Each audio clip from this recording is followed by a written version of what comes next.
MSLI T V, رہنمائی بدلتی دنیا کے لیے۔ یہ حقیقت ہے کہ میں اللہ اور اس کے رسول کو حقیقی محبت میری ہے، ان کو دل سے میں چاہتا ہوں۔ تو پھر اللہ کے رسول نے فرمایا مع انت مع من احببت، آپ نے فرمایا تم اس کے ساتھ رہو گے جس کے ساتھ تمہاری محبتیں رہیں گی۔ حضرت انس فرماتے ہیں کہ یہ جب بات محمد رسول اللہ صلی اللہ علیہ وسلم سے میں نے سنی، اور ہم صحابہ نے جب اللہ کے رسول سے یہ بات سنی، تو ہم صحابہ کو اس سے زیادہ کوئی اور موقع پر اتنی خوشی نہیں ہوئی جتنی خوشی اس وقت ہوئی۔ اعمال بعد میں، عقید توحید پہلے۔ اس عقید توحید کے مشن کو لے کر رسول اللہ صلی اللہ علیہ وسلم اٹھے، بلکہ ہر نبی آیا اسی عقید توحید کو پھیلانے کے لیے۔ جو اللہ اس کے رسول کا چاہنے والا ہے، جو اللہ کے رسول کے ساتھ جنتوں میں رفاقت پانے کے لیے جو خواہش مند ہے، اس کی سب سے پہلی توحید مکمل ہو، ایمان صحیح ہو، وہاں پر شرک کی کوئی آمیزش نہ ہو، شرک کا کوئی دروازہ اس کی زندگی میں نہ کھلا ہو، شرک کی کوئی کھڑکی بلکہ کوئی روزن، کوئی سوراخ تک نہ ہو جس میں سے توحید کے اندر دراڑ پڑ جائے، توحید میں خلل آ جائے۔ توحید کو سیکھو میرے دوستو۔ انہوں نے اللہ کے رسول کی صحبت پوچھی، آپ کی رفاقت پوچھی، تو اللہ کے رسول نے علاج بتلا دیا، سلوشن بتلا دیا۔ سلوشن کیا تھا؟ آپ نے فرمایا فَأَعِنِّي عَلَى نَفْسِكَ بِكَثْرَةِ السُّجُودِ، اپنے نفس کے خلاف میری مدد کرو کثرت سے نمازیں پڑھ کر، کثرت سے نمازیں، کثرت سے نوافل، اللہ تعالیٰ کے حضور کثرت سے سجدے کرو۔ یہاں سجدے سے مراد نمازیں۔ یہ وہ عمل ہے جو رسول اللہ صلی اللہ علیہ وسلم نے بتلایا ہے کہ تم میرے ساتھ جنت میں بھی رفاقت پاؤ گے۔ کیوں؟ رسول اللہ صلی اللہ علیہ وسلم کثرت سے نوافل ادا کرتے تھے۔ کون سے نوافل چھوٹتی تھیں آپ کے؟ تہجد کے لیے کھڑے ہوتے تو کئی کئی گھنٹے نکل جاتے تھے، کئی کئی گھنٹے آپ کھڑے ہوتے تھے، پیروں میں ورم آ جاتا تھا۔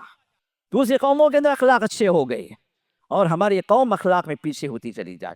دھوکہ ہمارے پاس ہے، جھوٹ ہمارے پاس ہے، خیانتیں ہمارے پاس ہیں، اور معاملات کے اندر بددیانتی ہمارے پاس ہیں، اور ایک دوسرے پر ظلم کرنا ہمارے پاس ہے، ایک دوسرے کو نیچے دکھانا ہمارے پاس ہے، حسد کے اندر ہمارا گھر گھر مبتلا ہے، ایک دوسرے کو نقصان پہنچانے کے لیے ہم میں کہ ہر آدمی سوچ رہا ہے۔ یہ کون سے اخلاق ہیں؟ یہ کون سا اسلام ہے؟ اور کن اخلاق پر ان اخلاق پر کہ ہم اللہ کے رسول کی صحبت پائیں گے؟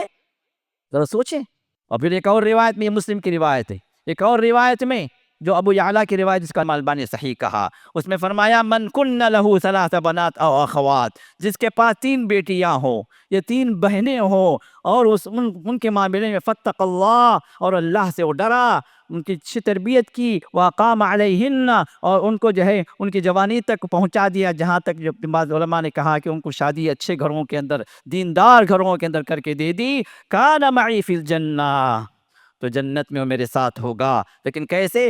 ہاکذا، اس طرح، اور آپ نے یہ دونوں انگلیاں اس طرح آپ نے ملا دی، میرے ساتھ اس طرح۔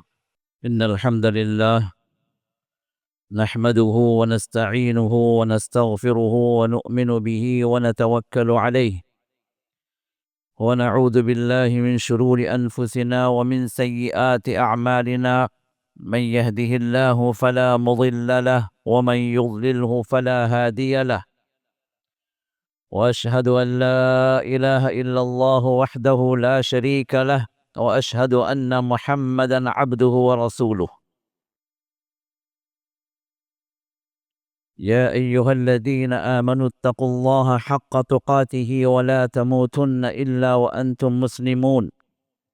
يا أيها الناس اتقوا ربكم الذي خلقكم من نفس واحدة وخلق منها زوجها وبث منهما رجالا كثيرا ونساء، واتقوا الله الذي تساءلون به والأرحام إن الله كان عليكم رقيبا۔ يا أيها الذين آمنوا اتقوا الله وقولوا قولا سديدا يصلح لكم أعمالكم ويغفر لكم ذنوبكم، ومن يطع الله ورسوله فقد فاز فوزا عظيما۔ أما بعد، فإن خير الحديث كتاب الله، وخير الهدي هدي محمد صلى الله عليه وسلم، وشر الأمور محدثاتها وكل محدثة بدعة وكل بدعة ضلالة وكل ضلالة في النار. أيها المسلمون، فقد قال الله تعالى في كلامه العزيز: ومن يطع الله والرسول فأولئك مع الذين أنعم الله عليهم من النبيين والصديقين والشهداء والصالحين وحسن أولئك رفيقا ذلك الفضل من الله وكفى بالله عليما. ہر طرح کی کبریائی و بڑائی، حمد و ثنا، تقدیس و تحمید و تمجید صرف اس اللہ وحدہ لا شریک لہ کے لیے لائق اور زیبا ہے، جس نے ہمیں اور آپ کو ایمان کی دولت سے نوازا، اس کی شریعت پر چلنے کا اللہ تعالیٰ نے ہمیں وہ راستہ دکھایا جو راستہ اپنے آخری پیغمبر جناب محمد رسول اللہ صلی اللہ علیہ وسلم کے ذریعے سے ہمیں ملا۔ کروڑا درود و سلام ہو آخری رہبر و رہنما، ہمارے اور آپ کے آخری نبی اور رسول جناب محمد رسول اللہ صلی اللہ علیہ وسلم پر، جن کے لیے اللہ تعالیٰ نے ایسے جانثار صحابہ کو اس دنیا میں پیدا کیا، جن کے خون کا ہر قطرہ، جن کے پسینے کا ہر قطرہ، جن کی ہر کاوش، جن کی ہر کوشش، جن کی ہر حرکت اس دین کے سربلندی کے لیے انہوں نے وقف کر رکھا تھا، اس نبی کے احکامات پر اپنے سر کٹانے کے لیے ہمیشہ تلے ہوئے تھے، اور ان کا صلہ اللہ تعالیٰ نے اس دنیا کے اندر بھی بڑھا دیا، اور آخرت میں بھی اللہ تعالیٰ ان کا ساتھی انہیں بنائے گا انشاءاللہ۔ آج کا جو عنوان ہے وہ یہ کہ محمد رسول اللہ صلی اللہ علیہ وسلم کے ساتھ جنت میں رفاقت اختیار کرنے والا، جنت میں ساتھ رہنے والا کون خوش نصیب ہے؟ وہ خوش نصیبی صرف صحابہ کے لیے تھی یا ہم بھی اس میں شامل ہو سکتے ہیں؟ ذرا ہم ان باتوں کی طرف توجہ دیں جن باتوں کے ذریعے سے یہ خوش نصیبی انشاءاللہ ہمیں اور آپ کو مل سکتی ہے۔ محمد رسول اللہ صلی اللہ علیہ وسلم اس کائنات کے آخری نبی ہیں، اور اللہ تعالیٰ نے انہیں امام الرسل بنایا، امام الانبیاء بنایا، تو دنیا کے اندر اللہ تعالیٰ نے ان کا مرتبہ اتنا بڑھا دیا کہ اللہ تعالیٰ کی اپنی توحید کے بعد اگر کوئی بندہ محمد رسول اللہ صلی اللہ علیہ وسلم کی رسالت کی گواہی نہ دے، وہ جنتی نہیں ہے، اس کو جنت میں جانے کا کوئی راستہ نہیں ہے جب تک کہ اللہ کی توحید کے ساتھ ساتھ محمد رسول اللہ صلی اللہ علیہ وسلم کی گواہی نہ دے، آپ کو رسول نہ مانے، چاہے وہ کوئی بھی مذہب و ملت کا ہو۔ اور آخرت میں اللہ تعالیٰ نے اپنے نبی کے لیے سب سے بلند درجہ رکھا۔ صحابہ جو آپ کے ساتھ اس دنیا میں تھے، آپ کو اتنا چاہتے تھے، آپ سے محبتیں اتنی تھیں کہ ایک پل کے لیے بھی محمد رسول اللہ صلی اللہ علیہ وسلم سے جدا ہو جائیں ان کے لیے گوارا نہیں تھا۔ کچھ ضروریات کے تحت وہ اگر جدا بھی ہوتے تو پہلی فرصت میں رسول اللہ صلی اللہ علیہ وسلم کی صحبت میں حاضر ہو جاتے، آپ کو دیکھ کر ان کی آنکھوں کی ٹھنڈک ہوتی، ان کے دل کا سکون ہوتا۔ رسول اللہ صلی اللہ علیہ وسلم کے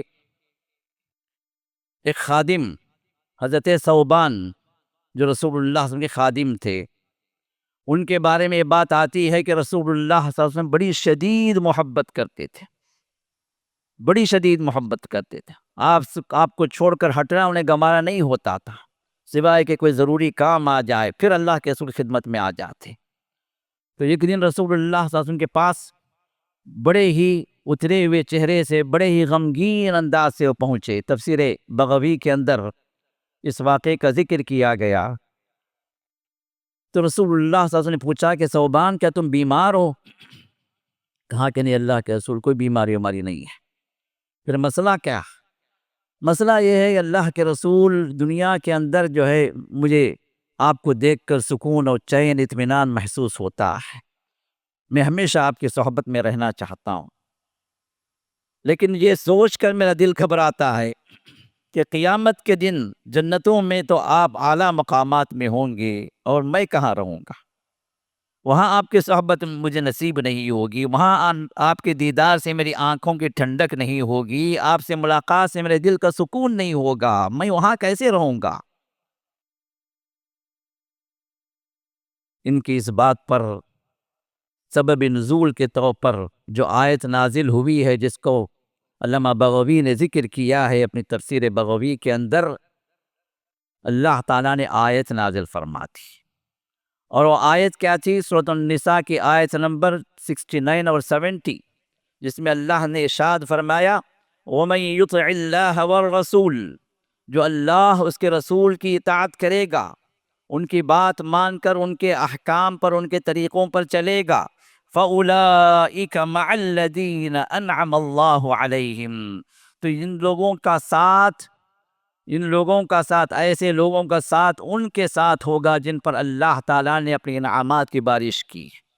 وہ کون لوگ ہیں؟ من النبیین، وہ انبیاء ہوں گے، وہ صدیقین ہوں گے، وہ شہداء ہوں گے، وہ صالحین اور نیک لوگ ہوں گے جو اللہ تعالیٰ کے احکام کے مطابق جنہوں نے اپنی زندگی گزاری، ان کا ساتھ ہوگا۔ پھر اللہ نے فرمایا وَحَسُنَ أُولَئِكَ رَفِيقًا، اور کیا ہی بہترین ساتھ، اس سے بڑھ کر کوئی ساتھ نہیں، اس سے بڑھ کر کوئی رفاقت نہیں ہے، ان لوگوں کا ساتھ ہو جائے جنتوں کے اندر، قیامت کے احوال کے اندر، اس سے بڑھ کر اور کوئی کامیابی نہیں، اس سے بڑھ کر اور کوئی ساتھ نہیں ہے۔ ذَلِكَ الْفَضْلُ مِنَ اللَّهِ، اللہ نے فرمایا یہ اللہ تعالیٰ کا فضل ہے، یہ اللہ تعالیٰ کا خصوصی کرم ہے۔ وَكَفَى بِاللَّهِ عَلِيمًا، اور اللہ تعالیٰ علم کے اعتبار سے اللہ تعالیٰ کافی ہیں۔ اللہ آپ کو خبر دے رہے ہیں، یہ علم کسی اور کے پاس نہیں ہے، اللہ تعالیٰ جو آپ کو دے رہے ہیں یہ خبر۔ اس آیت کا نزول ہوا، تو اس آیت کے نزول کے بعد روایت میں بات آتی ہے کہ رسول اللہ صلی اللہ علیہ وسلم کے پاس ایک صحابی آتے ہیں اور کہتے ہیں کہ اے اللہ کے رسول صلی اللہ علیہ وسلم، قیامت کب آئے گی؟ متی الساعہ، قیامت کب آئے گی اللہ کے رسول؟ تو رسول اللہ صلی اللہ علیہ وسلم نے پلٹ کر سوال کیا ماذا اعددت للساعہ، قیامت کے لیے تم نے کیا تیاری کر رکھی ہے؟ قیامت کی تو بڑی فکر لگی ہے، تیاری کیا ہے تمہاری؟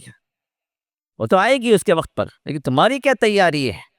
تو انہوں نے کہا کہ اللہ کے رسول تیاری تو کچھ نہیں ہے، صرف ایک بات ہے، وہ یہ کہ میں اللہ اور اس کے رسول کو دل سے چاہتا ہوں۔ کیا کہا؟ کہا کہ انی احب اللہ ورسولہ، یہ حقیقت ہے کہ میں اللہ اور اس کے رسول کو حقیقی محبت میری ہے، ان کو دل سے میں چاہتا ہوں۔ تو پھر اللہ کے رسول نے فرمایا انت مع من احببت، آپ نے فرمایا تم اس کے ساتھ رہو گے جس کے ساتھ تمہاری محبتیں رہیں گی۔ حضرت انس فرماتے ہیں کہ یہ جب بات محمد رسول اللہ صلی اللہ علیہ وسلم میں نے سنی، اور ہم صحابہ نے جب اللہ کے رسول سے یہ بات سنی، تو ہم صحابہ کو اس سے زیادہ کوئی اور موقع پر اتنی خوشی نہیں ہوئی جتنی خوشی اس وقت ہوئی، کہ اس میں ہمارے بشارتیں تھیں۔ ہم اللہ اور اس کے رسول کو دل و جان سے چاہتے ہیں، اور جو ہم یہ چاہتے ہیں کہ اللہ کے رسول کے ساتھ ہم وہاں پر جنتوں میں بھی رہیں، اور اللہ کے رسول نے ہمیں بشارت دے دی کہ المرء مع من احب، کہ جس سے انسان کی محبت ہوتی ہے اس کے ساتھ ہوگا، اور ہم اللہ کے رسول کو دل و جان سے چاہتے ہیں تو انشاءاللہ ہم اللہ کے رسول کے ساتھ جنتوں میں بھی رہیں گے۔ تو عمومی طور پر صحابہ رسول اللہ صلی اللہ علیہ وسلم کے ساتھ رہیں گی، اور بات ہوگی، فرق مراتب ہو سکتا ہے، کچھ کے درجات بلند ہوں، کچھ کے کم ہوں، لیکن اللہ کے رسول کے ساتھ یہ صحابہ جنتوں میں بھی ہوں گے انشاءاللہ، اور اللہ کے رسول کے ازواج مطہرات، آپ کی بیویاں، یہ بھی آپ کے ساتھ جنتوں میں رہیں گی انشاءاللہ، جس طرح رسول اللہ صلی اللہ علیہ وسلم نے مختلف اوقات میں آپ نے بشارتیں دی ہیں۔ اور یہ بات بھی اس میں واضح ہوتی ہے کہ ایک عمومی سبب رسول اللہ صلی اللہ علیہ وسلم کے ساتھ، ایک کامن جو ہے اللہ نے جو سبب ہمیں بتا دیا ہے کہ جو بھی اللہ کے احکام کو تسلیم کرے گا، اس پر عمل کرے گا، اور اس کا عمل سنتوں کے موافق رہے گا، محمد رسول اللہ صلی اللہ علیہ وسلم کے طریقے کے موافق رہے گا، وہ رسول اللہ صلی اللہ علیہ وسلم کی محبت میں چونکہ اس نے عمل کیا ہے، اس کی سیرت جو ڈھالی گئی ہے وہ اللہ کے رسول کی محبت اور آپ کی سیرت کی روشنی میں، ہر عمل اس کا اللہ کے رسول کے طریقے کے مطابق رہا، یہ اس بات کی دلیل ہے کہ وہ محمد رسول اللہ صلی اللہ علیہ وسلم کے ساتھ شدید محبت کرنے والا انسان ہے، تو اللہ کے رسول کے ساتھ انشاءاللہ اس کی رفاقت بھی ہوگی۔ یہ رفاقت اعلیٰ، یہ سب سے اونچی رفاقت ہے، یہ سب سے اونچی صحبت ہے، کائنات کی سب سے اونچی جو بلندی والی صحبت ہے، جس کو رسول اللہ صلی اللہ علیہ وسلم نے خود بھی اپنی خواہش ظاہر فرمائی۔ آپ کا آخری وقت جب تھا، آخری کلام جو آپ کی زبان مبارک سے نکلا، رسول اللہ صلی اللہ علیہ وسلم کچھ بول رہے تھے، کچھ کلمات آپ کی زبان سے نکل رہے تھے اور آپ ناتوان تھے، کمزوری اتنی تھی کہ الفاظ واضح طور پر منہ سے باہر نکل نہیں رہے تھے، آواز نہیں نکل رہی تھی۔ ام المؤمنین عائشہ فرماتی ہیں میں نے کان لگا کر اس وقت سنا کہ رسول اللہ صلی اللہ علیہ وسلم اس وقت کیا فرما رہے ہیں، تو میں نے سنا کہ رسول اللہ صلی اللہ علیہ وسلم 3 دعائیں اس وقت کر رہے تھے۔ یہ 3 دعائیں کیا تھیں؟ اللہم اغفر لی، اے اللہ تو مجھے معاف فرما دے، ورحمنی، اے اللہ تو مجھ پر رحم فرما دے، پھر فرمایا اللہم الحقنی بالرفیق الاعلیٰ، اے اللہ بلند رفاقت، بلند صحبتوں میں اے اللہ تو مجھے پہنچا دے۔ اور یہ بلند صحبتیں انبیاء کی، شہداء کی، جس کا اس آیت کے اندر سورۃ النساء آیت نمبر 70 میں اللہ نے ذکر کیا کہ یہ بلند صحبتیں اللہ کے انبیاء کے ساتھ، اللہ تعالیٰ کے صدیقین کے ساتھ، شہیدوں کے ساتھ یہ بلند صحبت ہوگی، بلند رفاقت ہوگی، جنتوں کے اندر اعلیٰ درجہ ہوگا، جس کی رسول اللہ صلی اللہ علیہ وسلم نے یہاں پر خواہش ظاہر فرمائی، آپ نے دعا فرمائی، اور انہی صحبتوں میں صحابہ بھی انشاءاللہ پہنچیں گے، اور ہر وہ آدمی پہنچے گا جو اللہ کے رسول کو اپنے دل سے، اپنے جان سے زیادہ محبت کرنے والا بنے، اور اللہ کے رسول صلی اللہ علیہ وسلم کی سنتیں اور آپ کے طریقوں کی پیروی ہر معاملے کے اندر، چاہے وہ دنیا کا معاملہ ہو، چاہے وہ دین کا معاملہ ہو، چاہے وہ گھر کا معاملہ ہو، چاہے جو اجتماعی زندگی کا معاملہ ہو، انڈیویجول لائف کا معاملہ ہو، اپنے بیوی بچوں کے ساتھ کا معاملہ ہو، شادی بیاہ کا معاملہ ہو، اور جو طلاق و نکاح کے مسائل ہو، ملازمت کا مسئلہ ہو، یا کہ روزی کا مسئلہ ہو، تجارت کا مسئلہ ہو، جو بات بھی ہے، جو اسپیکٹ آف لائف بھی ہے، اس میں محمد رسول اللہ کا طریقہ کیا ہے، کہ انسان جان کر اس پر عمل کرنے اگر لگ جائے، کیونکہ یہ اس کی محبت کی نشانی ہے کہ رسول اللہ سے وہ شدید محبت کرتا ہے، تو لہٰذا اللہ تعالیٰ بھی اس کو وہیں پہنچائے گا جہاں محمد رسول اللہ سے پہنچے۔ یہ اللہ کا وعدہ اپنے کلام پاک کے اندر، یہ تو عمومی سبب ہے، ہم سب کے لیے کھلا ہوا، اور اس میں سب سے زیادہ بلند درجے میں جو پہنچیں گے اللہ کے رسول کے صحابہ پہنچیں گے، کیونکہ ان کی محبتیں سب سے زیادہ شدید محبتیں تھیں، کیونکہ ان کی ایثار و قربانی اللہ کے رسول کے لیے، اس دین کے لیے سب سے زیادہ مکمل و اکمل تھیں، جن کو اللہ نے قبول کیا۔ وَيُؤْثِرُونَ عَلَىٰ أَنفُسِهِمْ وَلَوْ كَانَ بِهِمْ خَصَاصَةٌ، اللہ نے خود یہ سرٹیفائی کر دیا کہ وہ صحابہ ہیں جو اپنے جانوں پر بھی ترجیح دیتے ہیں، دوسرے لوگوں کو، دوسرے غرباء کو، دوسرے فقراء کو، اپنے مال اپنے جان کی فکر نہیں کرتے، اللہ کے رسول کا ایک حکم ان کے لیے کافی ہے، وہ اس کو قربان کرنے کے تیار ہو جاتے ہیں۔ تو لہذا یہ صحابہ رسول اللہ صلی اللہ علیہ وسلم کی صحبت میں انشاءاللہ رہیں گے، اور ہر وہ آدمی بھی رہے گا جو اللہ کے رسول سے مکمل و اکمل محبت کرنے والا ہوگا، جو اپنی زندگی میں رسول اللہ صلی اللہ علیہ وسلم کے طور طریقوں کی امپلیمنٹ کرنے والا ہوگا،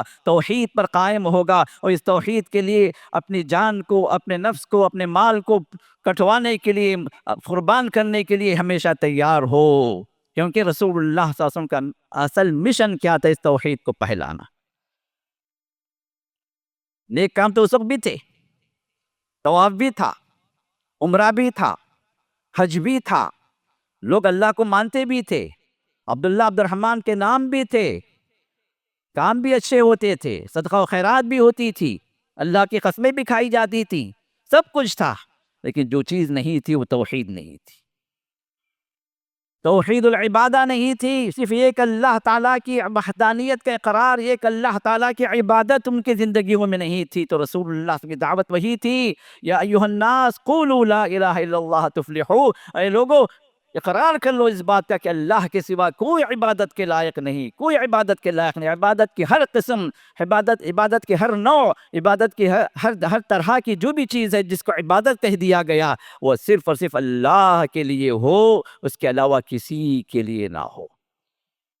اس کو قبول کر لو، تفلحو، کامیاب ہو جاؤ گے۔ اعمال بعد میں، عقید توحید پہلے۔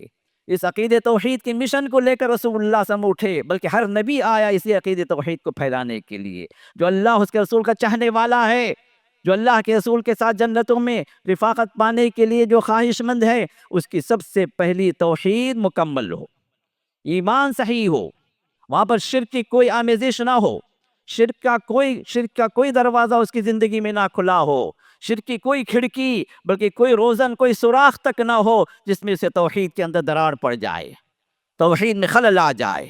توحید کو سیکھو میرے دوستو۔ توحید صرف ایسے ہی جاننے سے نہیں آ جاتی، صرف ایسے بیٹھ کے سننے سے نہیں آ جاتی، سیکھنا ہے کہ توحید ہے کیا، توحید کے اقسام کیا ہیں، توحید کے تقاضے کیا ہیں، توحید کن کن چیزوں پر مشتمل ہے، کن کن چیزوں کی ہماری توحید میں خلل آ جاتا ہے، کن کن چیزوں کی وجہ سے ہم توحید کو چھوڑ کر شرک میں مبتلا ہو جاتے ہیں، وہ کون سی چیزیں جو اللہ تعالیٰ کو توحید کے لحاظ سے پسند ہے اور ہمیں بلند مرتبے میں لے جاتی ہیں، اور وہ کون سی چیزیں ہیں جو توحید کے مخالف ہیں، جن کے کرنے کی وجہ سے ہم اللہ کی نظروں سے دور ہو جاتے ہیں، اللہ کے نبی کی نظروں سے دور ہو جاتے ہیں۔ بدعات سے اپنے آپ کو دور کریں، توحید کی طرف آئیں، توحید پر مکمل و اکمل انداز سے اپنی زندگی میں اس کو اختیار کرنے کی کوشش کریں، تو پھر یہ بنیاد بنے گی انشاءاللہ رسول اللہ کے ساتھ ہمیں پہنچنے کی، آپ کی جنتوں میں آپ کے ساتھ رہنے کی انشاءاللہ یہ پہلی بنیاد ہوگی۔ اور یہ عمومی چیز ہے، جو اللہ اس کے رسول کی اطاعت جتنی زیادہ مقدار میں کرے گا اتنا ہی درجہ اس کا بلند ہوگا، اتنا ہی زیادہ رسول اللہ کی رفاقت اس کو حاصل ہوگی۔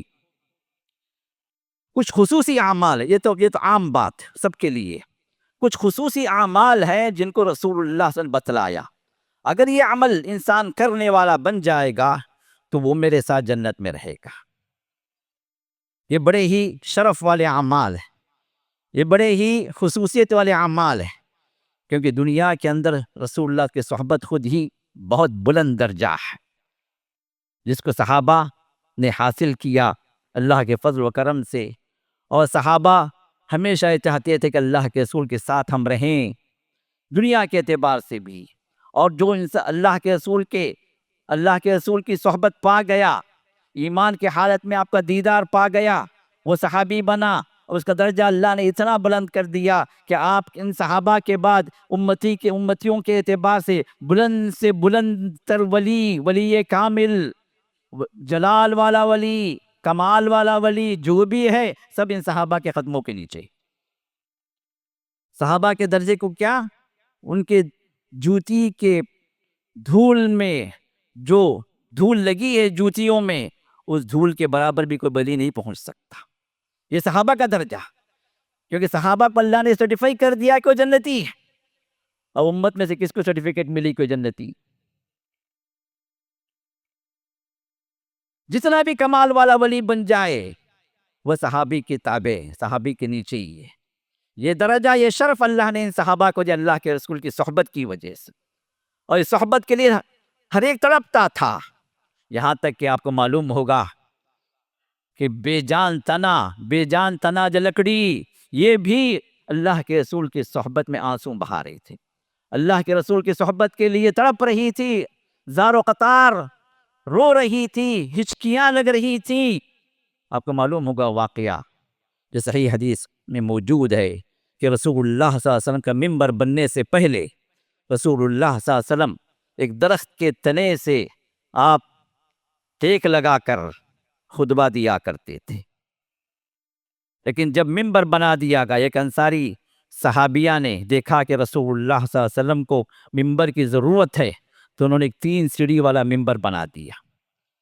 منبر بنانے کے بعد پہلے جمعے کا خطبہ تھا، رسول اللہ صلی اللہ علیہ وسلم منبر پر تشریف لائے، صحابہ نے سنا کہ کچھ ہی دیر میں آپ نے ابھی شروع کیا خطبہ، اور کچھ ہی دیر میں بچہ جس طرح بلک کر روتا ہے، انکیاں لیتا ہے، ہچکیاں لیتا ہے، اس طرح کی آواز صحابہ کے درمیان میں گونجنے لگی۔ صحابہ پریشان کہ آواز آ رہی کہاں سے، اور جیسے جیسے وقت گزرتا گیا یہ آواز بلند ہوتی گئی، یہ ہچکیاں بڑھنے لگی، یہ رونے کی آواز بلند تر ہونے لگی۔ پھر رسول اللہ صلی اللہ علیہ وسلم خطبہ ڈسکنٹینیو کر کے آپ اترتے ہیں ممبر سے، اتر کر اس تنے کے پاس اپنا ہاتھ رکھ کر اس کو تھپکیاں دیتے ہیں۔ یہ آواز آ رہی تھی اس تنے سے اور بلک رہا تھا، رو رہا تھا، صرف اس وجہ سے کہ رسول اللہ کی رفاقت سے محروم ہو گیا۔ اتنے ایام، اتنے جمعے رسول اللہ صلی اللہ علیہ وسلم کا بدن مبارک اس کے ساتھ چپک رہا تھا، مل رہا تھا، صحبت مل رہی تھی اللہ کے رسول کی، لیکن اب ممبر بننے کے بعد وہ صحبت سے محروم ہو گیا تو زاروں قطار رونے لگا۔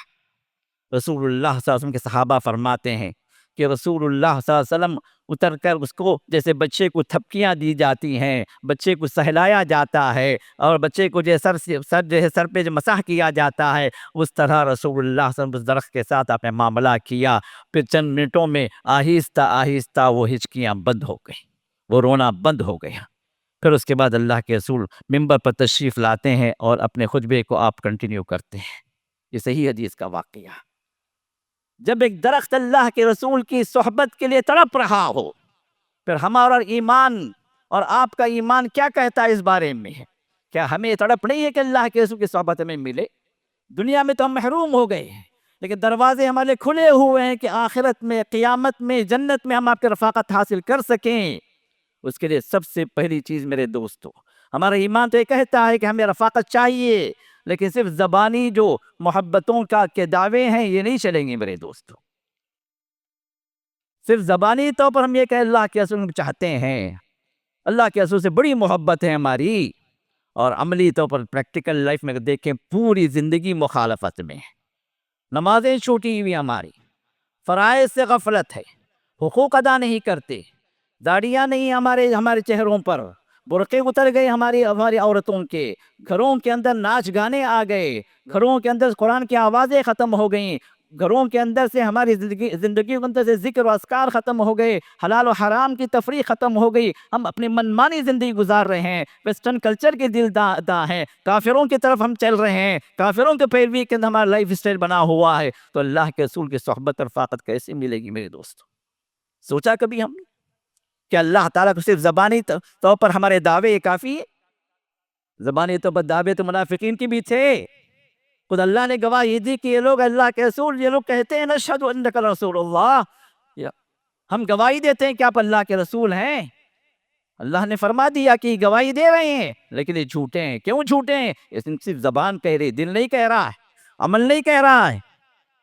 میرے دوست، اللہ تعالیٰ کو ہمارا دل چاہیے، ہمارا عمل چاہیے۔ ان اللہ لا ينظر الى صورکم واموالکم ولکن ينظر الى قلوبکم واعمالکم۔ اللہ تعالیٰ یہ نہیں دیکھتا کہ تمہارے چہرے کیسے ہیں، تمہارا مال کتنا ہے، اللہ یہ دیکھتے ہیں کہ تمہارے دل میں کیا ہے، اللہ یہ دیکھتے ہیں تمہارا عمل کیا ہے، دل کے اندر اخلاص ہے، اللہ کے ڈر سے ہم کام کر رہے ہیں اور عمل اللہ کے رسول کے طریقے کے مطابق ہے تو پھر اللہ قبول کریں گے، ورنہ نہیں۔ تو میرے دوستو، رسول اللہ صلی اللہ علیہ وسلم کی صحبت میں چاہیے، آپ کی شفاعت چاہیے، آپ کی رفاقت چاہیے، آپ کے ساتھ جنتوں میں ہمارا ساتھ چاہیے کہ ہم جو آپ کے ساتھ میں رہیں، تو سب سے پہلے ہم اپنے عقیدے پر نظر ڈالیں، اس کے بعد اعمال کی طرف آئیں کہ ہمارے عمل کیا ہے، کن کن چیزوں میں اللہ کے رسول کی مخالفت کر رہے ہیں۔ سیرت کو جانیے، اللہ کے رسول کی سیرت کو پڑھیے، سیرت محفوظ ہے میرے دوستو۔ رسول اللہ صلی اللہ علیہ وسلم کے پیدا ہونے سے لے کر آپ کا آخری جو لمحہ جو تھا، ابھی میں نے آپ کو حدیث بیان کی کہ رسول اللہ صلی اللہ علیہ وسلم کا آخری جو کلمہ اس دنیا سے تھا، وہ آپ کی آخری وہ 3 دعائیں تھیں جو ام المؤمنین عائشہ نے ذکر کیا ہے، جو بخاری کے اندر بھی ہے، مسلم کے اندر بھی ہے۔ پیدائش سے لے کر آخری لمحے تک ہر چیز مکمل طور پر ریکارڈڈ ہے، واضح ہے۔ بس مصیبت کیا ہے، ہمیں پڑھنے کا وقت نہیں ہے، ہمیں جاننے کا وقت نہیں ہے۔ دعوے ہیں صرف ہمارے کہ ہم اللہ کے رسول کی جو امتی ہیں، ہم اللہ کے رسول کو بہت چاہتے ہیں، بہت چاہتے ہیں، تو عمل کیا بول رہا ہے؟ ہمارا عقیدہ کیا بول رہا ہے؟ ہماری زبان کیا بول رہی ہے؟ صرف زبانی محبت اور عمل اس دعوے سے خالی، یہ نہ دنیا میں یہ بات چلتی ہے نہ آخرت میں چلے گی۔ میرے دوستو، سب سے پہلی چیز یہ ہے کہ ہم اپنی زندگی کو ریویو کریں، ذرا ہم بیٹھ کر ذرا انالائز کریں کہ ہم کہاں ہیں، کیا دعوے ہیں ہمارے۔ اللہ تعالیٰ نے ہمیں اپنے فضل و کرم سے اللہ کے رسول کی امت میں پیدا کر دیا، یہ اللہ کا بہت بڑا کرم ہے۔ کروڑوں لوگ ہیں جو اللہ کے رسول کی امت کے باہر ہیں، مسلمان نہیں ہے۔ ایک فضیلت تو حاصل ہو گئی، پیدائشی فضیلت ہم مانگ کر نہیں لائے، لیکن اللہ تعالیٰ نے ہمیں اللہ کے رسول کی امت میں بنا دیا، بہت بڑی فضیلت حاصل ہو گئی ہے۔ اور کام ہمارا یہ ہونا چاہیے کہ ہم اللہ کے، ہمارے اعمال کے اعتبار سے، ہمارے اقوال کے اعتبار سے، ہمارے عقائد کے اعتبار سے ہم اللہ کے رسول کی امت میں باقی رہیں مرتے دم تک۔ یہ ہمارا کام ہونا چاہیے۔ اگر ہم باقی رہیں گے انشاءاللہ تو پھر وہ صحبتیں بھی ہمیں ملیں گی، رفیق اعلیٰ کی صحبتیں، اللہ کے رسول صلی اللہ علیہ وسلم کی صحبتیں انشاءاللہ ملے گی۔ اور میں نے کہا کہ کچھ خصوصی اعمال بھی ہیں جن کو رسول اللہ صلی اللہ علیہ وسلم نے پوائنٹ آؤٹ کیا، جس میں آپ نے فرمایا کہ جو اس کام کو کرنے والا ہوگا وہ میرے ساتھ جنت میں رہے گا۔ وہ 5 کام ہیں، ذرا اس کو بھی کان کھول کے سن لیں۔ ہے معمولی کام، لیکن ہم آگے بڑھنے کے لیے تیار نہیں ہوتے۔ ہو سکتا ہے ہمارے پاس علم نہ ہو، یہ ہو سکتا ہے علم ہو لیکن عمل کی توفیق نہ ہو۔ ان 5 کاموں کے اندر میں تو سمجھتا ہوں ہر انسان کر سکتا ہے، ہر مسلمان کر سکتا ہے، سوائے کہ اگر کسی کی مجبوری اگر ہو گئی تو الگ بات ہے، ورنہ یہ 5 کام ہر ایک کے لیے اللہ نے آسان کر رکھے ہیں۔ اور ان 5 کاموں میں سے پہلا کام یہ ہے، ربیعہ بن کعب الاسلمی، ایک نوجوان صحابی، 13-14 سال کی عمر کے، 15 سال کی عمر کے، یہ انصاری صحابی، مدینے کے صحابی، رسول اللہ کی خدمت میں اپنے آپ کو نے وقف کر دیا۔ دیکھیے چھوٹا سا بچہ، پھر بھی اللہ کے رسول سے محبت چاہت دیکھی، اپنے آپ کو وقف کر لیا۔ آج ہمارے نوجوان بچے کہاں ہیں؟ گلی کوچوں کے اندر، بازاروں میں، ٹی شاپس میں، ہوٹلوں میں، اسکولوں میں، کالجوں میں، فلاں جگہ میں، فلاں تھیٹروں میں، زندگیاں کیسے گزر رہی ہیں ہمارے نوجوانوں کی۔ اور ذرا اس نوجوان کو دیکھیے، رسول اللہ صلی اللہ علیہ وسلم رات کے اندھیرے میں اٹھ رہے ہیں تہجد کے لیے، دیکھا کہ بچہ جو ہے رسول اللہ کے وضو کا پانی لیے ہوئے کھڑا ہوا۔ اللہ کے رسول کا بڑا پیار آیا کہ سب سو رہے ہیں، رات کے اندھیرے میں، تہجد کے وقت میں، رات کے 1 بجے 2 بجے بچہ صرف اس لیے جاگ رہا ہے کہ اللہ کے رسول اٹھیں گے میں آپ کو جو پانی میں وضو کے لیے پیش کروں گا۔ رسول اللہ صلی اللہ علیہ وسلم کو بڑی محبت اس وقت اس بچے پر آئی، کہا کہ اے کعب کچھ مانگنا ہے تو مانگ لو۔ کیا فرمایا؟ کچھ مانگنا ہو تو مانگ لو۔ اب ہم اور آپ ہوتے تو اللہ کے رسول کی جائے، یا اللہ کے رسول میری شادی نہیں ہو رہی ہے، شادی کے لیے دعا کریں، کوئی لڑکی ڈھونڈ کے دے دیں، یا کہ جو میرا مسئلہ ہے، مالی مسئلہ ہے، میرا یہ پریشانی، وہ ان پریشانی کو ذکر کریں گے نا۔ اب یہ جو نوجوان جو صحابی ہے، انہوں نے کیا کیا؟ جب اللہ کے رسول نے فرمایا کہ سلنی، مانگو مجھ سے، کیا مانگنا ہے؟ فقلت، یہ فرماتے ہیں اسألک مرافقتک فی الجنہ۔ اللہ کے رسول صرف ایک سوال ہے، ایک سوال ہے بس، وہ مانگ رہا ہوں میں۔ کیا ہے؟ فرمایا کہ دنیا میں تو آپ کی صحبت مل رہی ہے، آپ کی رفاقت مل رہی ہے، جنت میں بھی مجھے آپ کی رفاقت چاہیے، بس یہی مانگ ہے میری، کوئی اور مانگ نہیں ہے، کوئی اور چاہت نہیں ہے۔ یہ تو دنیا یہ نکل جائے گی، لیکن جب آخرت میں ہم پہنچیں گے تو وہاں آپ مجھے ملیں، میں آپ کے ساتھ رہوں، وہاں بھی میں اسی طرح آپ کے ساتھ رہوں، آپ کو دیکھتا رہوں، یہ میری چاہت ہے۔ تو رسول اللہ صلی اللہ علیہ وسلم اس کے جواب میں جو بات آپ نے ارشاد فرمائی وہ صرف ان کے لیے نہیں، ہم سب کے لیے ہے۔ انہوں نے اللہ کے رسول کی صحبت پوچھی، آپ کی رفاقت پوچھی، تو اللہ کے رسول نے علاج بتلا دیا، سلوشن بتلا دیا۔ سلوشن کیا تھا؟ آپ نے فرمایا فَأَعِنِّي عَلَى نَفْسِكَ بِكَثْرَةِ السُّجُودِ، اپنے نفس کے خلاف میری مدد کرو کثرت سے نمازیں پڑھ کر، کثرت سے نمازیں، کثرت سے نوافل، اللہ تعالیٰ کے حضور کثرت سے سجدے کرو۔ یہاں سجدے سے مراد نمازیں۔ یہ پہلا، یہ وہ عمل ہے جو رسول اللہ صلی اللہ علیہ وسلم نے بتلایا ہے کہ تم میرے ساتھ جنت میں بھی رفاقت پاؤ گے۔ کیوں؟ رسول اللہ صلی اللہ علیہ وسلم کثرت سے نوافل ادا کرتے تھے۔ کون سے نوافل چھوٹتی تھیں آپ کے؟ تہجد کے لیے کھڑے ہوتے تو کئی گھنٹے نکل جاتے تھے، کئی گھنٹے آپ کھڑے ہوتے تھے، پیروں میں ورم آ جاتا تھا۔ ام المؤمنین عائشہ نے کہا کہ اللہ کے رسول، اللہ نے آپ کے اگلے پچھلے تمام گناہوں کو معاف کر دیا، پھر یہ نمازیں کیوں؟ یہ مشقتیں کیوں؟ یہ لمبی لمبی عبادتیں کیوں؟ تو آپ نے فرمایا کہ اے صدیق کی بیٹی افلا اکون عبدا شکورا، اللہ نے مجھ پر اتنی انعامات کیے ہیں کہ میں اس کا شکر گزار بندہ نہ بنوں۔ تہجد کی نمازیں، اشراق کی نمازیں، صلاۃ الضحیٰ، اور پھر جو ہے اسی طرح ہر نماز سے پہلے اور بعد کی سنتیں، کثرت سے نوافل اللہ کے رسول کی عادت مبارکہ تھی۔ اور یہاں پر نوافل کا تو مسئلہ تو بہت دور کی بات، فرائض سے لوگ غائب ہوتے ہیں۔ فرض نماز اپنے مزاج سے پڑھتے ہیں۔ کوئی نمازی بھی اگر ہے تو اپنے مزاج میں ٹائم مل گیا ابھی چلو میں نماز پڑھ کے آ جاتا، ہمارے ٹائم پہ نماز ہم پڑھتے ہیں، ہماری خواہش کے مطابق نماز پڑھ لیتے ہیں، اور نماز پڑھتے بھی ہیں تو 4 ٹھونگ کوے کی طرح ٹھونگ مار کے فوراً 5 منٹ میں نکل جاتے ہیں۔ نمازوں میں ہمارا خشوع و خضوع ہے کہاں؟ نمازوں میں لذت کہاں سے ہے ہمیں؟ رسول اللہ صلی اللہ علیہ وسلم کو کوئی مالا پریشان کرتا کوئی معاملہ تو اب نماز کے لیے کھڑے ہو جاتے، نمازوں میں لذت حاصل۔ رسول اللہ صلی اللہ علیہ وسلم فرمایا جعلت قرۃ عینی فی الصلاۃ، میرے آنکھوں کی ٹھنڈک میں نمازوں میں اللہ نے رکھ دی ہے، نمازوں میں میری چاشنی ہے، نمازوں میں اللہ سے ملاقات ہے، نمازوں میں اللہ سے مناجات ہے، نمازوں میں ہم اپنی ڈیمانڈز کو، اپنے مانگوں کو اللہ سے پورا کروانا ہے۔ بندے کا تعلق نماز سے جتنا جڑتا ہے اللہ سے اتنا ہی تعلق مضبوط ہو جاتا۔ سب سے پہلے فرائض کی پابندی، پھر اگلی اور پچھلی سنتوں کی پابندی، یہ بھی بہت کم لوگ کرتے ہیں، اور پھر اس کے بعد نوافل کی کثرت۔ یہ وہ چیزیں جو انسان کو اللہ کے قربتوں میں لے جاتی ہے، انسان کو نبی علیہ السلام کی اطاعت میں اور آپ کی پیروی میں لے جاتی ہے، اور یہ پیروی انشاءاللہ اللہ کے رسول کے ساتھ جنت میں پہنچائے گی انشاءاللہ۔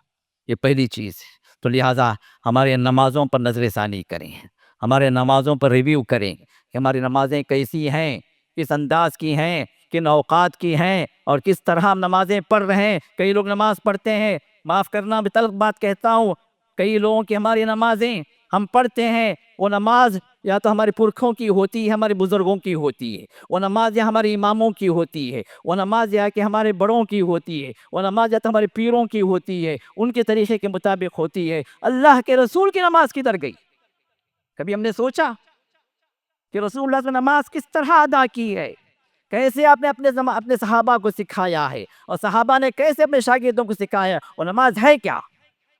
یہ نماز میرے دوست رسول اللہ صلی اللہ علیہ وسلم نے جب آپ پر فرضیت ہوئی تو اللہ نے نماز سکھائی جبریل کے ذریعے سے، جبریل اترے، رسول اللہ صلی اللہ علیہ وسلم نے نماز سکھلائی کیسے نماز پڑھنا، پھر رسول اللہ صلی اللہ علیہ وسلم نے صحابہ کو سکھلائی نماز کیسے پڑھنا ہے، منبر پر کھڑے ہو کر آپ نے نماز سکھلائی، تکبیر کیسے باندھنا ہے، ہاتھ کیسے باندھنا ہے، کیا پڑھنا ہے، رکوع کیسے کرنا ہے، پھر سجدے کا موقع آیا تھا، اترے منبر سے اترے، پھر آپ نے سجدہ کر دکھایا، قاعدے میں بیٹھے قاعدہ کیسے کرنا، سلام کیسے پھرنا، تکبیر سے لے کر سلام تک کا طریقہ اللہ کے رسول نے صحابہ کو سکھلایا۔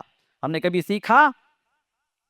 خود صحابہ کے درمیان ایک مشہور حدیث ہے، ابو حمید الساعدی رضی اللہ عنہ 10 صحابہ کے درمیان میں بیٹھ کر کہتے ہیں میں تمہیں اللہ کے رسول کی جو نماز ہے وہ میں تمہیں بتلاتا ہوں۔ کس کو بتلاتے ہیں؟ صحابہ کو۔ اپنی نماز میں درست کر لو، یا اگر اس نماز میں کوئی کمی اللہ کے رسول کو تم نے دیکھا ہے کرتے اور میں نہیں کر رہا ہوں تو بتلاؤ مجھے۔ 10 صحابہ کے درمیان نماز کی تعلیم ہو رہی ہے۔ آج ہماری زندگیاں گزر گئیں، کبھی ہم نے کسی عالم کے ساتھ بیٹھ کر نماز کا طریقہ سیکھا کہ کیسے نماز پڑھنی ہے، تکبیر تحریمہ سے لے کر آخر تک سلام تک ہماری نماز کیسے ہونی چاہیے۔ میرے دوستو نمازوں کو درست کریں، اماموں کی نمازیں مسلکوں کی نمازیں چھوڑ دیں، اللہ کے رسول کی نماز کی طرف آئیں۔ رسول اللہ صلی اللہ علیہ وسلم نے نماز کیسے پڑھی، صحابہ کو کیسے تعلیم دی، ان نمازوں کی طرف آئیے، پھر یہ نمازیں قبول ہوں گی، پھر یہ نمازیں آپ کو اللہ کے رسول کی صحبت میں لے کر جائیں گی انشاءاللہ۔ دوسرا کام، رسول اللہ صلی اللہ علیہ وسلم نے بات ارشاد فرمائی، حضرت جابر کی حدیث ہے ترمذی کے اندر جو حسن درجے کی ہے، فرمایا محمد رسول اللہ صلی اللہ علیہ وسلم کو میں نے ارشاد فرماتے ہوئے سنا، ان من احبکم الی، بے شک سب سے زیادہ میرے پاس محبوب، واقربکم منی مجلسا یوم القیامہ، اور قیامت کے دن سب سے قریب ترین میرے پاس بیٹھنے والا، میرے ساتھ رہنے والا کون ہوگا؟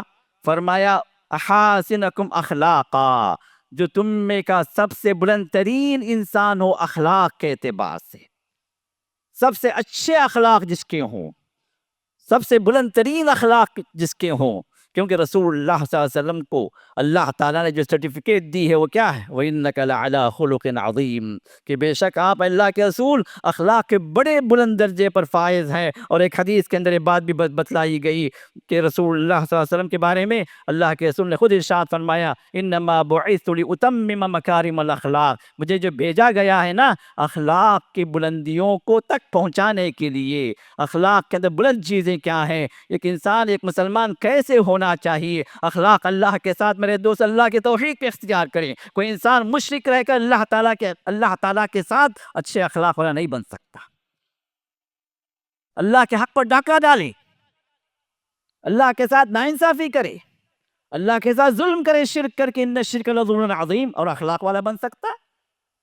سب سے پہلے حقوق ادا کریں، سب سے پہلے اللہ کا حق ادا کریں۔ اخلاق میں سب سے بلند ترین درجہ یہ ہے۔ پھر اس کے بعد بندوں کے حقوق کی طرف آئیے، بندوں کے ساتھ ظلم نہ کریں، بندوں کے ساتھ ناانصافی نہ کریں، ان کے حقوق کی ادائیگی کریں۔ جس کا جو حق ہے، ماں کا حق ہے، بیوی کا حق ہے، بچے کا حق ہے، بیٹی کا حق ہے، اور پڑوسیوں کا حق ہے، مسلمانوں کا حق ہے۔ حقوق بہت ایک وسیع دنیا ہے، تو حقوق کا علم حاصل کریں، حقوق کی تعلیم حاصل کریں، ان کو ادا کرنے والے بنیں، اور جب ملیں تو کیسے ملیں، کن اخلاق سے ملیں، کیا اچھائیاں ہوں، ہمارے پڑوسیوں کے ساتھ کیسے سلوک ہو، بیوی بچوں کے ساتھ کیسے سلوک ہو، ملنے جلنے سے کیسے سلوک ہو، ہماری تجارت میں کیا ہونا چاہیے، معاملات میں کیسے ہونا چاہیے، ہر چیز اخلاق کے دائرے میں اسلام نے رکھ دی ہے، اور ہمیں پتہ بھی ہے نا۔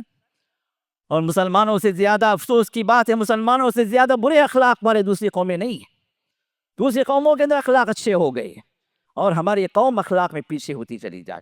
دھوکہ ہمارے پاس ہے، جھوٹ ہمارے پاس ہے، خیانتیں ہمارے پاس ہیں، اور معاملات کے اندر بددیانتی ہمارے پاس ہیں، اور ایک دوسرے پر ظلم کرنا ہمارے پاس ہے، ایک دوسرے کو نیچے دکھانا ہمارے پاس ہے، حسد کے اندر ہمارا گھر گھر مبتلا ہے، ایک دوسرے کو نقصان پہنچانے کے لیے ہمیں کہ ہر آدمی سوچ رہا ہے۔ یہ کون سے اخلاق ہیں؟ یہ کون سا اسلام ہے؟ اور کن اخلاق پر ان اخلاق پر کہ ہم اللہ کے رسول کی صحبت پائیں گے؟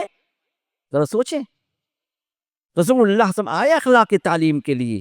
میرے دوستو، ذرا اس اخلاق کے سلسلے میں ہمیں ذرا دیکھنا ہے کہ ہم کس طرح چل رہے ہیں، رسول اللہ کے طریقے کے مطابق اخلاق میں کیسے اپنانا ہے۔ اور تیسری بات میرے دوستو، رسول اللہ صلی اللہ علیہ وسلم جو بات ارشاد فرمائی، حضرت عبداللہ بن مسعود کی روایت ہے ابو داؤد کے اندر، اور اس روایت میں آپ نے ارشاد فرمایا ان اول الناس بی یوم القیامت اکثرهم علی صلاۃ، قیامت کے دن سب سے زیادہ لوگوں میں قریب ترین میرا مقام، مجھ سے قریب ترین مقام اس آدمی کا ہوگا جو مجھ پر کثرت سے درود پڑھنے والا، درود شریف پڑھنا، یا تو درود شریف پورا پڑھے، درود ابراہیم جو ہم پڑھتے ہیں نمازوں کے، یا کم سے کم چھوٹا سا درود بھی، اللہم صلی وسلم علی محمد، یا صلی اللہ علیہ وسلم بھی ہم کہتے ہیں، یہ درود ہے کہ اللہ کے رسول پر اللہ تعالیٰ سے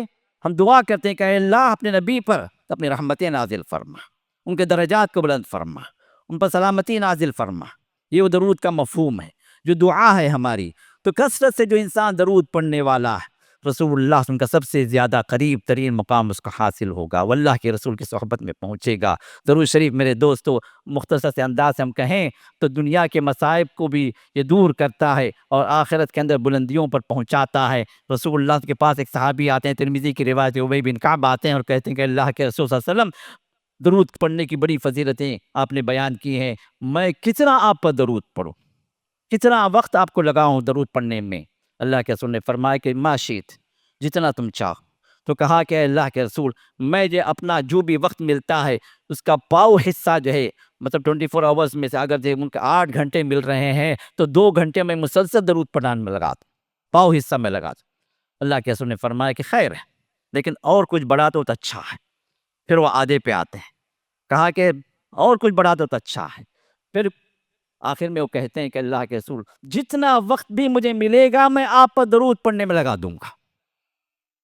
تو رسول اللہ نے ارشاد فرمایا اگر یہ بات اگر ہو جائے، اس قول پر اگر تم قائم ہو جاؤ، یہ عمل تم اختیار کر لو تو فَإِذًا يُكْفَى هَمُّكَ وَيُغْفَرْ لَكَ ذَنبُكَ، 2 بشارتیں میں بھی تمہیں دے رہا ہوں، سن لو۔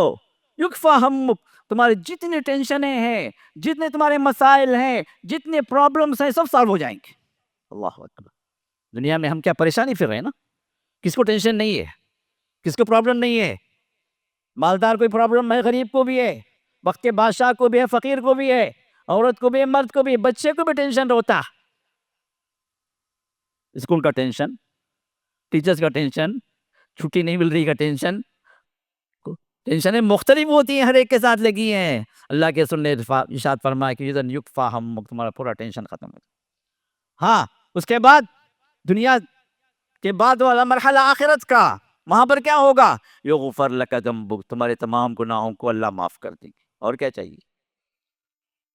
یہ تو عمومی، لیکن جتنا کثرت سے انسان درود پڑھتا ہے، دنیا کے اندر بھی اللہ تعالیٰ اس کے درجات کو بلند کرتے ہیں، اس کے گناہوں کو ایک مرتبہ درود پڑھتے ہیں، اللہم صلی علی محمد، اللہم صلی وسلم علی محمد۔ اگر اتنا بھی آپ کہہ دیں تو اللہ تعالیٰ کہ حضور آپ نے ایک مرتبہ اللہ کے رسول دعا کی، رحمتیں نازل ہوں اللہ کے نبی پر، اور اللہ تعالیٰ 10 مرتبہ اپنی رحمتوں کو نازل کرتے ہیں، 10 درجات بلند کرتے ہیں، 10 گناہوں کو معاف کرتے ہیں، 10 نیکیاں لکھتے ہیں، اور پھر دنیا کے اندر بھی اللہ تعالیٰ آپ کو بلندیوں پر پہنچاتے ہیں۔ اور یہ درود چونکہ اللہ کے رسول کے محبت کی علامت ہے، جتنا زیادہ انسان کسی کو چاہتا ہے تو اتنا ہی اس کا ذکر بھی کرتا ہے۔ کوئی انسان اپنی بیوی کو چاہتا ہے، بار بار میں بات میں بولتا، میری بیوی ایسا بولتی ہے بھائی، میری بیوی ایسا کرتی ہے، میری بیوی جو ہے اس طرح رہتی ہے، حالانکہ وہ بیوی کا ذکر کرنے کا کوئی موقع ہی نہیں ہے وہاں پر، پھر بھی رہتا ہے۔ کیوں؟ وہ اس کو چاہتا ہے۔ کوئی دوست اگر چاہتا ہے تو دوست کا ذکر کرتے رہتا ہے۔ تو اب رسول اللہ صلی اللہ علیہ وسلم کی چاہت ہمارے دلوں میں اگر ہے تو یہ اس بات کی علامت ہے کہ یہ سمبل ہم جو ظاہر کرنا ہے وہ کیا ہے؟ کثرت سے درود، ہمارے زبان پر درود، اللہم صلی وسلم علی محمد کرنے کے لیے کتنا وقت ملتا ہے؟ اور خاص طور پر جمعے کا دن، رسول اللہ صلی اللہ علیہ وسلم نے ارشاد فرمایا جمعے کے دن مجھ پر کثرت سے درود پڑھو، یہ آج کا دن آپ نے فرمایا کہ تمہارا درود مجھ پر پیش کیا جاتا ہے، یہ سعادت نصیب ہوتی ہے۔ اللہ کے رسول کے سامنے ہمارا نام اور والد کا نام ذکر کیا جاتا ہے، فلاں بن فلاں اللہ کے رسول اس نے آپ پر درود پڑھا، یہ بہت بڑا شرف ہے۔ تو رسول اللہ کے صحبت حاصل کرنے کے لیے یہ بہت بڑا عمل ہے جو ہمیں کرنا چاہیے، معمولی عمل ہے، ہم میں سے کون نہیں کر سکتا بھائی؟ کوئی ہے؟ کون نہیں کر سکتا؟ اسی زبان کے جو یہ چند حرکات ہیں، ایک 10 سیکنڈ کا معاملہ ہے، اللہم صلی وسلم علی محمد کہنے میں کس کو تکلیف ہے؟ اگر ہم جو اس کا روٹین بنا لیں تو رسول اللہ کی بشارت ہے کہ میرے ساتھ وہ ہوگا قیامت۔ سب کے لیے آسان ہے، لیکن توفیق جس کو ملتی ہے وہی کر سکتا۔ اور چوتھی بات یہ ہے، جس کو اللہ تعالیٰ نے لڑکیاں دی ہیں، لڑکیوں کو منحوس سمجھا جاتا ہے، لڑکیوں کو بدبخت سمجھا جاتا ہے، لڑکیوں کو مصیبت سمجھا جاتا ہے، لیکن رسول اللہ صلی اللہ علیہ وسلم کا فرمان سنو، فرمایا من عال جاریت، اس کی روایت ہے، من عال جاریتین حتی تبلغا جاء یوم القیامت انا وہو ضم اصابعہ۔ آپ نے فرمایا کہ جس کو 2 لڑکیاں مل گئیں اور ان 2 لڑکیوں کی اچھی تربیت اس نے کی، تو قیامت کے دن جب وہ آئے گا تو میرے ساتھ اس طرح ہوگا، آپ نے 2 انگلیوں کو جوڑ دیا۔ اور پھر ایک اور روایت میں، یہ مسلم کی روایت ہے، ایک اور روایت میں جو ابو یعلا کی روایت جس کا علامہ البانی نے صحیح کہا، اس میں فرمایا من کن لہ 3 بنات او اخوات، جس کے پاس 3 بیٹیاں ہوں یا 3 بہنیں ہوں، اور ان کے معاملے میں فتق اللہ، اور اللہ سے وہ ڈرا، ان کی اچھی تربیت کی، وقام علیہن، اور ان کو جو ہے ان کی جوانی تک پہنچا دیا، جہاں تک جو بعض علماء نے کہا کہ ان کو شادی اچھے گھروں کے اندر، دیندار گھروں کے اندر کر کے دے دی، کان معی فی الجنہ، تو جنت میں وہ میرے ساتھ ہوگا۔ لیکن کیسے؟ ہاکذا، اس طرح، اور آپ نے یہ 2 انگلیاں اس طرح آپ نے ملا دی میرے ساتھ، اس طرح۔ آج ہمارے گھروں کے پاس بیٹیاں، بہت کم لوگ ہوں جن کے پاس بیٹیاں نہ ہوں۔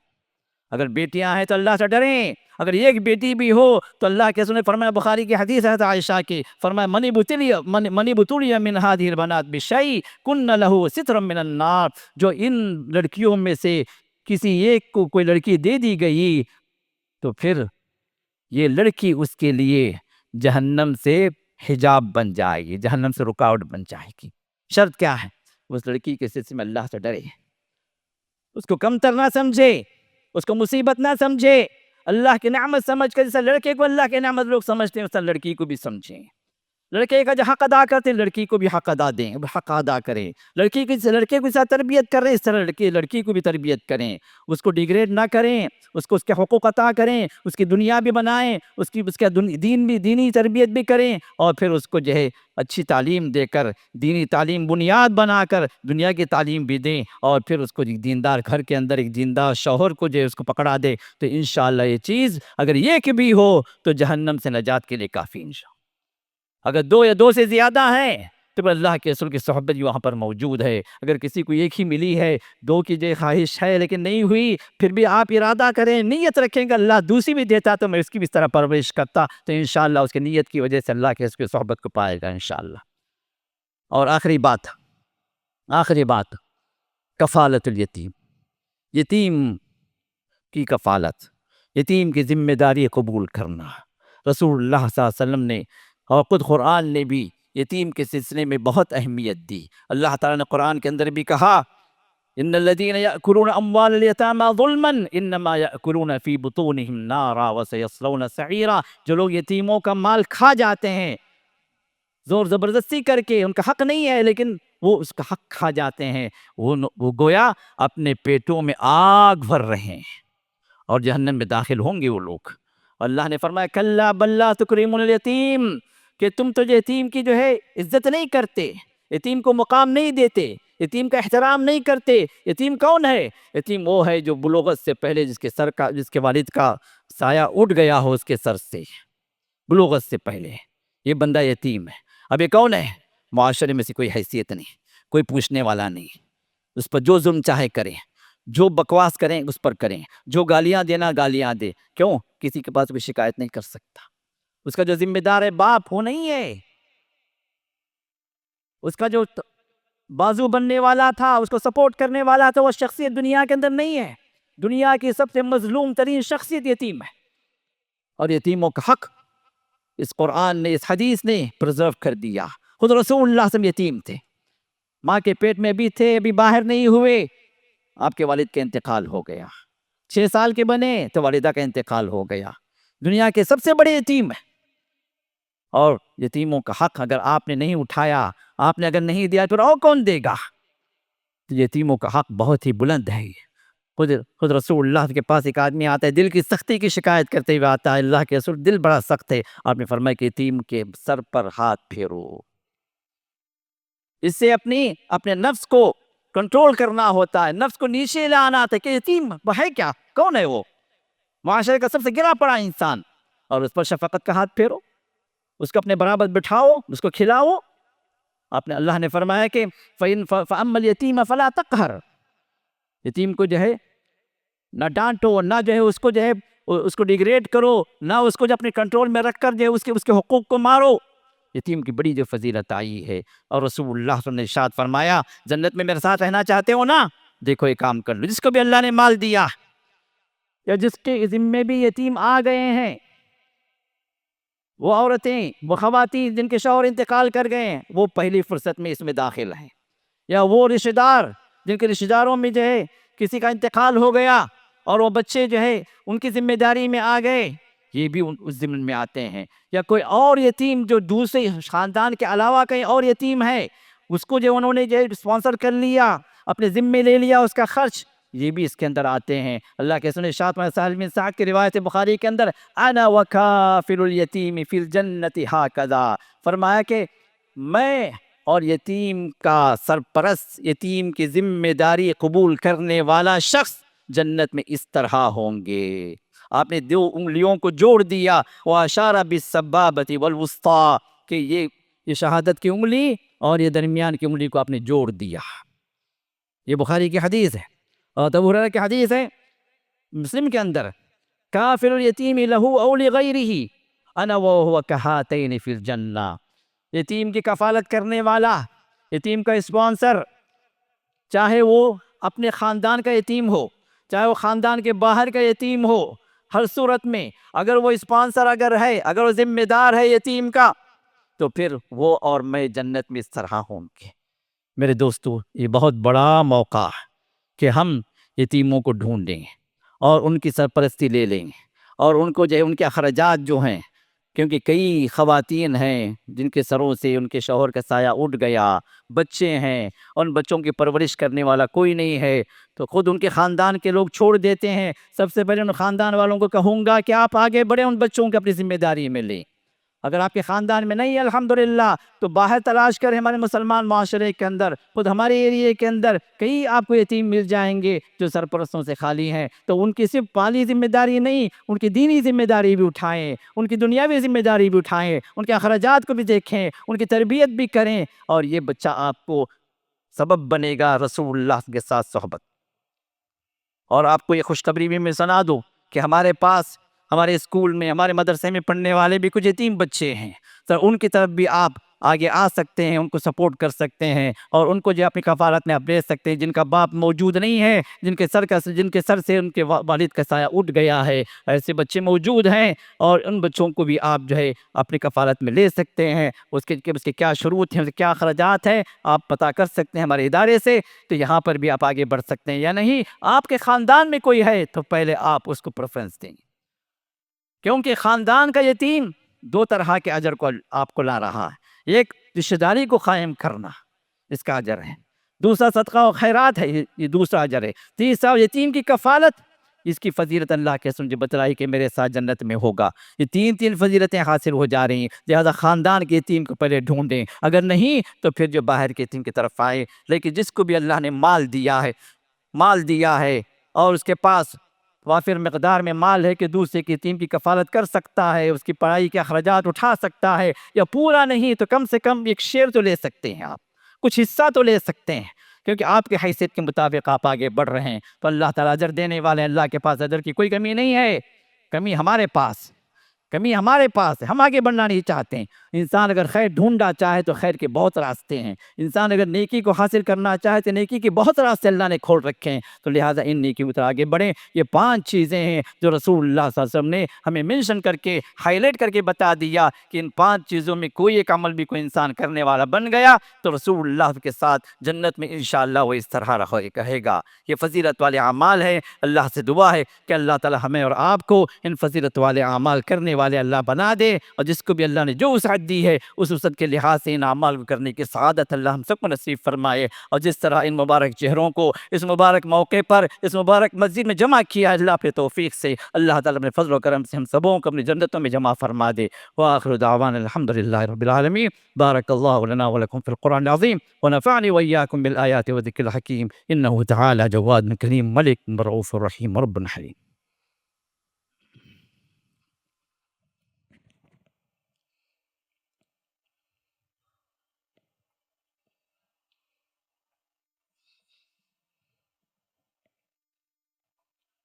الحمد لله على إحسانه والشكر له على توفيقه وامتنانه، وأشهد أن لا إله إلا الله وحده لا شريك له تعظيما لشأنه، وأشهد أن محمدا عبده ورسوله الداعي إلى رضوانه، صلى الله وسلم عليه وعلى آله وصحبه وإخوانه وسلم عليه تسليما كثيرا كثيرا. أما بعد، فقد قال الله تعالى في شأن حبيبه وخليله: إن الله وملائكته يصلون على النبي يا أيها الذين آمنوا صلوا عليه وسلموا تسليما. اللهم صل على محمد وعلى آل محمد كما صليت على إبراهيم وعلى آل إبراهيم إنك حميد مجيد، وبارك على محمد وعلى آل محمد كما باركت على إبراهيم وعلى آل إبراهيم إنك حميد مجيد. اللهم أعز الإسلام والمسلمين وأذل الشرك والمشركين ودمر أعداء الدين واحمِ حوزة الإسلام يا أرحم الراحمين. اللهم فرج هم المهمومين من المسلمين ونفس كرب المكروبين وقض الدين عن المدينين واشف مرضانا ومرضى المسلمين وارحم موتانا وموتاهم أجمعين برحمتك يا أرحم الراحمين. إن الله يأمر بالعدل والإحسان وإيتاء ذي القربى وينهى عن الفحشاء والمنكر والبغي يعظكم لعلكم تذكرون. اذكروا الله يذكركم وادعوه يستجب لكم ولذكر الله تعالى أكبر والله يعلم ما تصنعون. السلام علیکم ورحمۃ اللہ وبرکاتہ۔ مرکز السلام لنشر اسلام ٹرسٹ جو اس مسجد کا ٹرسٹ ہے، اس کے تحت کئی یونٹس ہمارے کام کرتے ہیں، تو اس میں سے ایک شعبہ، ایک یونٹ جو ہے شعبہ تحفیظ القرآن کریم، بچوں کو حفظ کروانا۔ اب یہ اس مسجد کے اندر بورڈنگ کے ساتھ جو بچے ہیں تقریباً 35 بچے ہیں، اور بورڈنگ کے بغیر جو بچے جو ہے اسکول میں، ہمارے السلام اسکول میں جو پڑھ رہے ہیں تقریباً 40 بچے ہیں۔ تو اس ٹرسٹ کے تحت الحمدللہ 75 بچے ابھی فی الوقت موجود ہیں جن کی تعلیم ہو رہی ہے، حفظ بھی کر رہے ہیں، اور الحمدللہ ان کے لیے اکیڈمک بھی ہم پرووائڈ کر رہے ہیں۔ تو اس اعتبار سے 5 سال کا یہ تعلیمی نظام ہے حفظ کا ہمارے پاس میں، اور اس کے ساتھ ساتھ بچہ 10th بھی لکھنے کے قابل ہو جاتا ہے۔ تو بچہ جب حفظ کر کے مکمل ہو تو ہمارے اس ترتیب کے اعتبار سے بچہ 10th سے بھی فارغ ہو جاتا ہے الحمدللہ۔ تو اس طرح کی مثالیں پچھلے سال بھی سامنے آ چکی ہیں۔ تو لہٰذا کہنے کی بات یہ ہے کہ ہمارے اس مدرسے کی خصوصیت یہ ہے کہ یہاں پر آپ کا بچہ حفظ بھی مکمل کرے گا انشاءاللہ، اور ساتھ میں 10th بھی انشاءاللہ وہ دینے کے قابل ہو جائے گا NIOS کے ذریعے سے۔ اس کے بعد پھر جو ہے آپ چاہے CBS میں داخل کریں، چاہے جو اسٹیٹ بورڈ میں داخل کریں، وہ آپ کی مرضی ہے، لیکن وہ 11+1 میں داخل ہونے کے قابل ہو جائے گا انشاءاللہ۔ اب اس کے تحت جو نظام یہاں چل رہا ہے، جو بورڈنگ میں ہیں جو بچے، وہ بچے جو ہے چونکہ ان کو قیام و طعام بھی پرووائڈ کیا جا رہا ہے، تو 7,000 ان سے فیس لی جا رہی ہے۔ تو اس میں اور جو ہے جو بغیر بورڈنگ کے ہیں، تو صرف صبح آ کر فجر کے بعد آ کر عصر تک جو تعلیم لے کر جو جا رہے ہیں، ان سے 4,000 فیس لی جا رہی ہے۔ لیکن ان میں 2 طرح کے بچے ہیں۔ ایک تو وہ بچے ہیں جو فیس ادا کریں، ان کے والدین الحمدللہ جزا خیر دے، کیونکہ ان کے لیے دنیا بھی آخرت بھی ہے۔ کچھ وہ بچے ہیں جو ہمارے پاس یتیم بچے ہیں، تو یتیم کے سلسلے میں اب ظاہر سی بات ہے ان کی والد نہیں ہے کہ والدین کا مسئلہ ہے، تو ایسی صورت میں بھی الحمدللہ بچے پڑھ رہے ہیں ہمارے پاس میں۔ لیکن گزارش یہ ہے کہ رسول اللہ صلی اللہ علیہ وسلم کی اس بشارت کو اپنے سامنے رکھیں، انا وکافل الیتیم کا ہاتین یوم القیامہ، میں اور یتیم کی کفالت کرنے والا، یتیم کو اسپانسر کرنے والا جنت میں ہم اس طرح رہیں گے۔ یہ 2 انگلیوں کا اپنے ساتھ ساتھ اپنے بتلایا، میرے ساتھ جنت میں رہے گا۔ تو جن کے ماں باپ نہیں ہیں، وہ بچے جو حفظ کر رہے ہیں، اگر آپ میں سے اللہ کی توفیق سے کوئی بندہ آگے بڑھے اور اس بچے کو اسپانسر کر لے، زیادہ بڑی دولت نہیں ہے، 7,000 جو ماہانہ جن لوگوں کے لیے جن کو اللہ نے دیا ہے، کچھ بڑی بات نہیں ہے۔ اگر یہ بچہ جو ہے آپ کی کفالت میں رہ کر جو ہے وہ آگے بڑھتا ہے، تو انشاءاللہ زندگی بھر وہ کچھ پڑھتا رہے گا، پڑھاتا رہے گا، عمل کرتے رہے گا، صاحب قرآن بن کر جو کچھ بھی وہ کرے گا، اس کا اجر برابر جو آپ لیتے رہیں گے۔ آپ کے مرنے کے بعد بھی یہ اجر جاری رہے گا اس بچے کے ذریعے سے۔ اس سلسلے میں تو کوشش کریں کہ ہمارے پاس کچھ بچے ہیں جو یتیم بھی ہیں، جو ہے اسپانسر کے لیے جو ان کے لیے ہم درخواست کرتے ہیں۔ اور دوسری بات یہ ہے، کچھ بچے ایسے ہیں جن کے والدین جو ہے بہت ہی زیادہ غریب ہیں، وہ افورڈ نہیں کر سکتے، ویسے بھی کچھ بچے پڑھ رہے ہیں، تو ان کے لیے بھی آپ جو ہے اگر کوشش کرتے ہیں کسی بچے کو اسپانسر کر لیں اور جو اس کی تعلیمی اخراجات کا پورا کر لیں، تو اس میں بھی آپ کے لیے صاحب قرآن ہونے کے اعتبار سے جو فضیلت اس بچے کو ملے گی، اللہ تعالیٰ وہ فضیلت آپ کو بھی عطا فرمائیں گے۔ تو یہ دونوں طرح کے جو بچے ہیں، ان کی اعانت اور ان کی کفالت کے لیے ہم آپ سے درخواست کرتے ہیں کہ جس کو بھی اللہ نے خیر دیا ہے، مال دیا ہے، توفیق اللہ اگر دے رہے ہیں، تو آپ آگے بڑھیے اس مسئلے میں، اور جو ہے اس مرکز کے تحت اور بھی تعداد ہم بڑھانا چاہتے ہیں بچوں کی، تاکہ اور جو ہے ہمارے اپنی سوسائٹی کے بچے آگے آئیں، اور جو ہے حفظ کے ساتھ ساتھ ان کی دنیاوی پڑھائی بھی جو جاری رہے، کیونکہ بہت سارے مدرسے ایسے ہیں جو صرف حفظ کے ہیں، بچہ وہاں سے نکلتا ہے تو اس کو دنیا کا کچھ نہیں پتہ، پھر وہ جو ہے اکیڈمک لحاظ سے جو زیرو رہتا ہے۔ لیکن الحمدللہ یہاں پر جو ہے ہمارے جاوید رحمہ اللہ کی یہ کوششیں رہیں کہ بچہ جو دین بھی لے، دنیا بھی لے، حافظ قرآن بھی بنے، اور جو ہے اکیڈمک کے لحاظ سے بھی وہ دوستوں سے پیچھے نہ رہے۔ اس سلسلے میں سسٹم قائم کیا گیا ہے، اور اس سسٹم ہم جو ہے آگے بڑھا رہے ہیں اللہ کی توفیق سے۔ اور پھر ہم آپ لوگوں سے بھی گزارش کر رہے ہیں کہ اس معاملے میں آپ لوگ جو ہے تعاون کریں، اللہ جزائے خیر عطا فرمائے، اللہ تعالی ہم سب کو اہل قرآن میں سے بنائے، اللہ تعالی ہم سب کو اصحاب قرآن میں سے بنائے، اور جنتیوں میں اللہ تعالی ہم سب کو اس مقام میں عطا فرمائے جو اہل قرآن کو اللہ تعالی خاص طور پر جو درجہ دینے والے ہیں، وہ درجہ اللہ ہم سب کو عطا فرمائے۔ وآخر دعوانا الحمدللہ رب العالمین۔